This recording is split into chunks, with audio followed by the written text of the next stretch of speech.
Assalamualaikum warahmatullahi wabarakatuh. Hello everyone, my name is Nasha Salsabil. My student ID 2025-32097.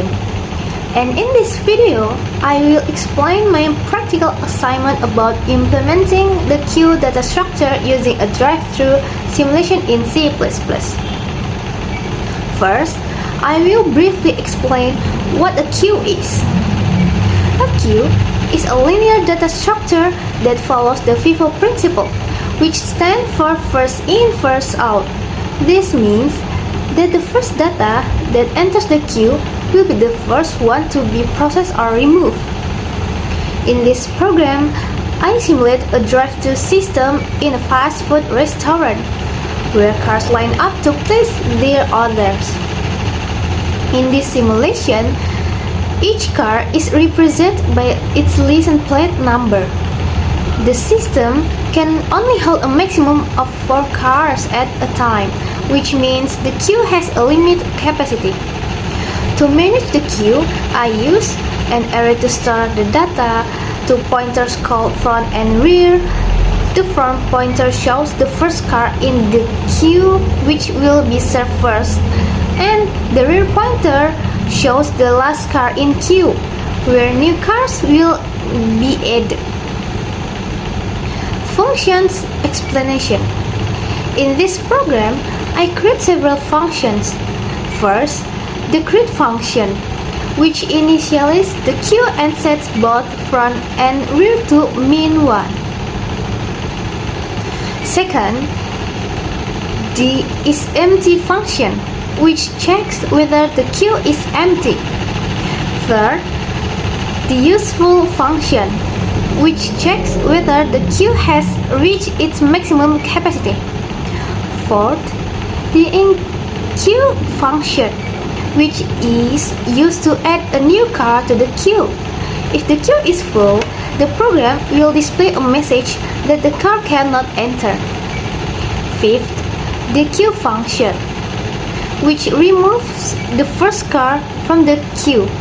If the queue is empty, the program will display a warning message. And lastly, the display function, which shows the list of cars currently in the queue. Now, I will explain how the program runs. First, 4 cars are added into the queue. Since the capacity is not full yet, all cars successfully enter. After that, the program displays the current queue, showing all 4 cars in order. Next, I try to add a 5th car. However, because the queue is already full, the program rejects it and displays a message that the drive-thru is full. Then, 2 cars at the front the queue are served and removed. This follows the FIFO principle, where the first cars that enter are the first to leave. After that, the program displays the remaining cars in the queue. Finally, all remaining cars are served until the queue becomes empty. When I try to remove another car from an empty queue, the program shows a message that there are no cars to be served. This kind of simulation helps us understand not only the theory, but also how the data structure behaves when implemented in real program. In conclusion, this program successfully demonstrates how a queue works using the FIFO principle. It also shows how to handle conditions such as full and empty queues. This simulation helps us understand how queue data structures are applied in real-life situations, such as a drive-thru system. Thank you for watching this video. Wassalamualaikum warahmatullahi wabarakatuh.